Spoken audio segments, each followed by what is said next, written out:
So before we go into the steps of design thinking, I think it's only fair that I tell you how I came about using it. So obviously, I told you Tim Brown wrote it. Years ago, probably almost 20 now, 15 thereabout, I wrote a master's thesis on coaching and innovation. And that's where I started to work on innovation as a coach. But then I thought, geez, the fields complement each other. As an innovation facilitator, you can go about it two ways. The one way is a little bit like a therapist. If you go to therapy, and let's not generalize, I have a lot of friends that are therapists, and I value therapy as a profession, but the job of a therapist is to understand, how you need help. So the answer really is with the therapist, and it becomes evident through the therapy, and it sort of then the therapist through the therapy reveals it to you. Now, you can approach innovation in a company like that, and that's probably the consulting approach. There's a second way.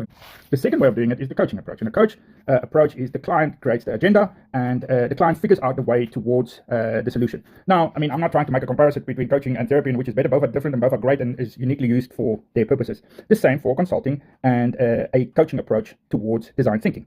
I have a coaching approach to design thinking, and it fits a certain purpose. So when I'm going to talk in the next couple of days about design thinking, I'm going to explain how I have been using that.